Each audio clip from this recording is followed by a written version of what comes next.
now watch this.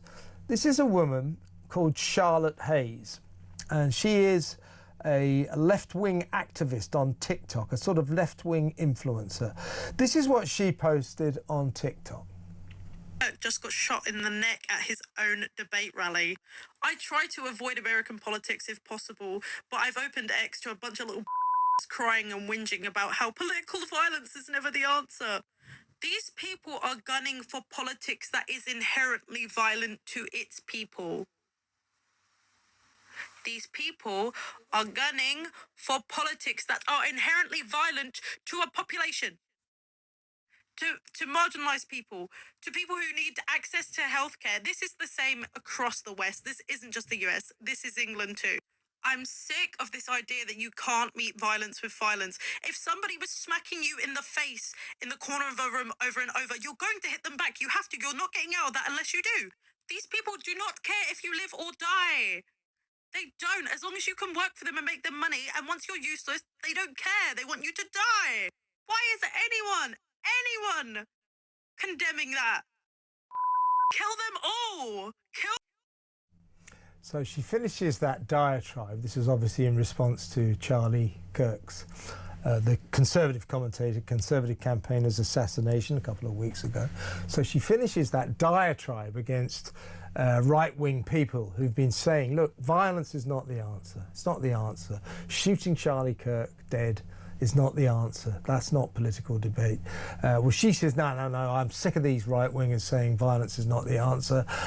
Basically, she says, effing kill them all, kill them all. What was the result of that? You know, you might think that's just almost as bad as what Lucy Connolly posted. Is she going to go to jail? Was she arrested? Is she going to get fined? Is she going to get a caution? No. The Kent police went round to her house, had a little word with her, said, you know, take that post down and, you know, just don't do that again. And they concluded that no crime had been committed. Well, why didn't they conclude with Lucy Connolly that no crime had been committed? Why was Graham Linehan arrested for allegedly inciting violence? You know, when all he said was punch him in the balls. It was light-hearted, it was a joke. And yet this woman says, effing kill them all. And all she gets is a visit from the cops saying, oh, come on, Charlotte, take it down. You know, there you go. No crime has been... It's a classic two-tier policing. Looks to me like woke coppers. They'll come down on right-wingers like a ton of bricks, but if you're left-wing, they'll let you off. Let's talk to, from the Free Speech Union, Connie Shaw. Hello, Connie.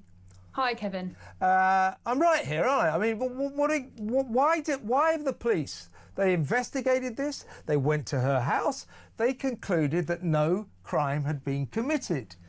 Well, she's saying kill them all.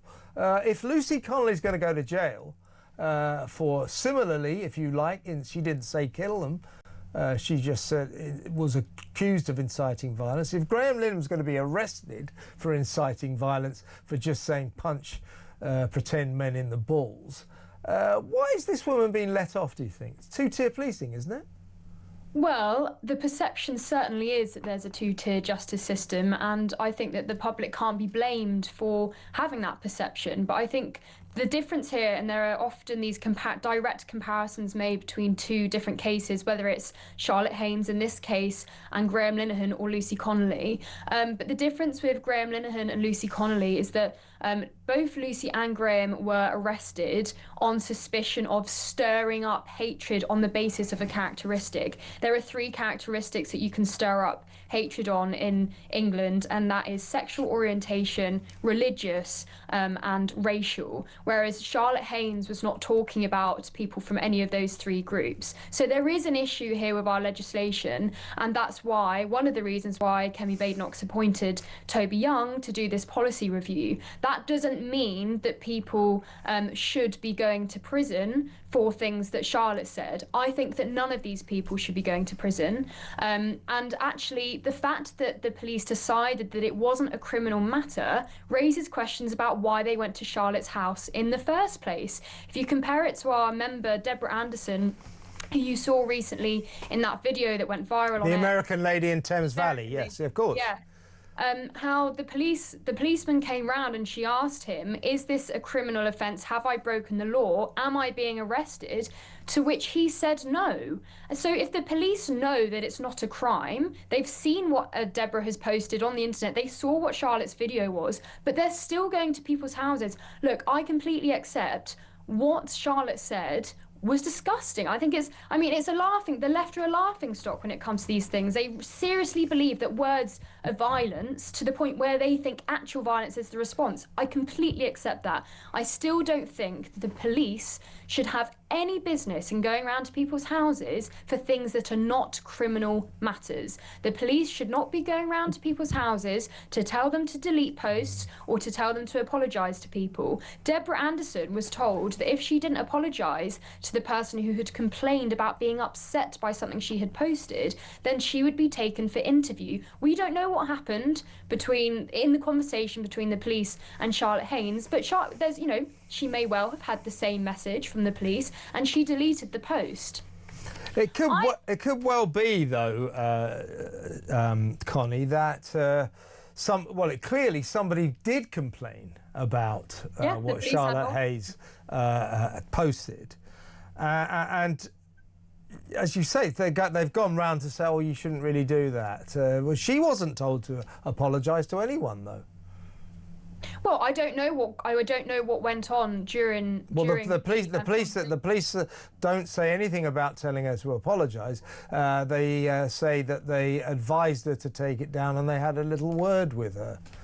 Of course, and that would have been that is very similar to the conversation that Deborah had. Obviously, we know exactly what happened in the conversation that Deborah had with the police officer because she filmed all 6 minutes of it. We don't know whether the police would have come out and said that they told Deborah to apologise. I mean, there were various things that police officer said, was caught saying on video, which I have a feeling that Thames Valley Police would not want to say out loud because it's so embarrassing for them. So we don't know really the full extent of what the police said to Charlotte in this case, but the point is, no police should be going around to people's houses for things that are not criminal matters. 75% of burglaries go unsolved in this country. 1 in 5 shoplifting offences are attended to.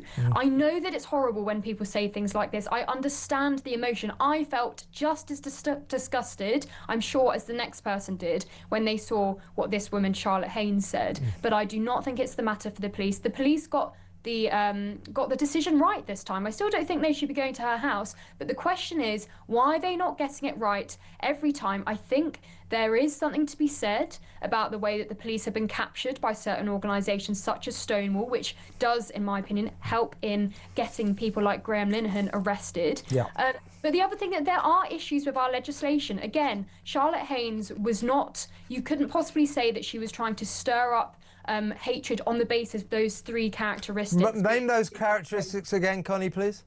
So you can stir hatred up on the basis of sexual orientation, religious hatred, or racial. So none of those 3 categories could be used in Charlotte's case. But again, going back to Graham, the police tried to use sexual orientation as a reason that they arrested him, even though he was talking about men in women's toilets. In Scotland, it's an offence to stir up hatred on the basis of a trans status, so they may have got a bit confused about that. But clearly the police do not understand the law. That's one of the reasons why we're suing the Met Police for the wrongful arrest of Graham Linehan, and also potentially defamation, because they said that originally they said that he incited violence. That's not a crime. There's encouraging violent disorder, but inciting violence is not a phrase used in the statutory books here. So the police are getting very confused, but to make it clear, Charlotte's case, what Charlotte Haynes said could not have been considered to be breaking a law in the way that what Graham said or what Lucy said. I don't think we should have hate laws in this country. This is the issue with hate laws, is that it's so subjective, and that's why Toby's review is going to be absolutely crucial to getting these things nailed down, so we stop having this absolutely ludicrous situation where the perception to the public feels as though, and I do understand it, that it depends on your political views as to whether the police decide to take action. That's not the truth the entire time, but I can completely understand why it feels that way, and that's why Toby's review will be very important. I agree with that, and I also agree. I can't stand hate laws. I hate crimes. I just just think they're a serious infringement on free speech.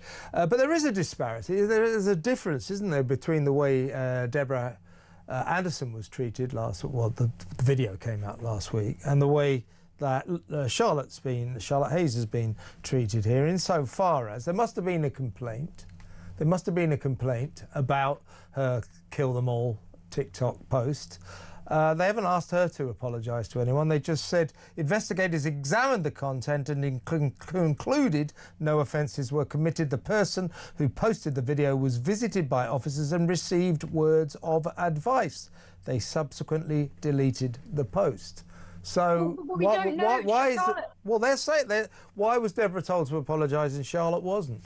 We don't know that Charlotte wasn't told to apologise. She may well have been told to apologise to a specific person that made the complaint. We only know exactly what was said to Deborah because of the video. Neither of them should have been told to apologise. It is not the police's job to go around telling us to apologise to one another.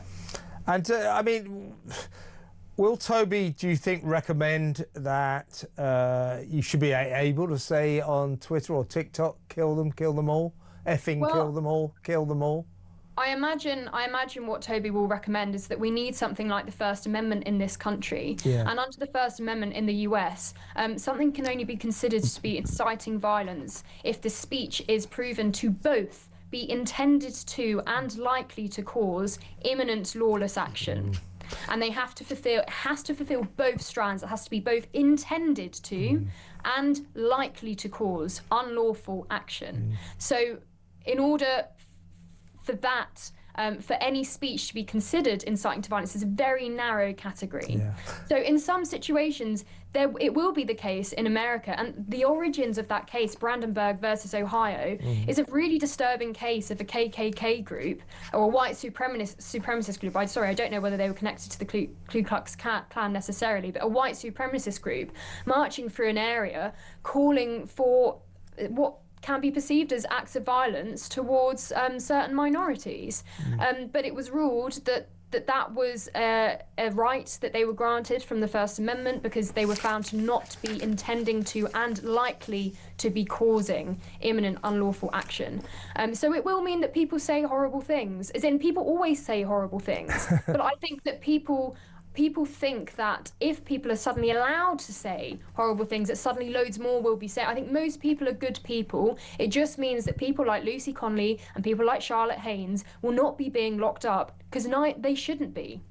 Yeah, I agree with that, but the sort of the overall impression that people have, including me, and I agree with all the points you've made, by the way, Connie, but the overall impression that we have is that the police in so many instances seem to have turned themselves into the kind of wokery enforcement squad. There is a difference, there's definitely a difference between the way a lot of coppers treat left-wing people and a lot of coppers treat right-wing people. I think that's at the essence of the problem that we've got here. Graham Linehan, by any sensible standards, didn't do anything wrong. You know, is it really inciting violence to say, oh, if some bloke walks into a woman's changing room, punch them in the balls? It was like a joke. But there's no common sense in the way the police approached him. Had he have been some left-winger, then I suspect the police's approach would be different. There is a problem with the way the police approach both sides of the political divide. Would you accept that? Oh, absolutely, Kevin. I think specifically as well, a very good example of this is the trans issue. If you look at the amount of death threats, rape threats that gender-critical women receive, if you go to any trans pride march, and I invite you to look around at the placards being held by these so-called protesters, say, for example, some absolute classics: the only good turf is a dead turf, decapitate turfs, every time you punch a turf, trans kids get more rights. They're all ones that I have seen, and I know that gender-critical people report these to the police and nothing is done the majority of the time. But there seems to be a very powerful group of some trans activists who seem to have the police in the palm of their hand. It's known that there's a certain figure called Lindsay Watson, a disgraced... Oh, I know her, yeah, the former copper, yeah. who threatens judicial review against I say I police know her, I know him, I meant. him for not taking action against people he alleges to have committed a crime against him. Yeah. And he's an ex-police copper. He knows how the system works.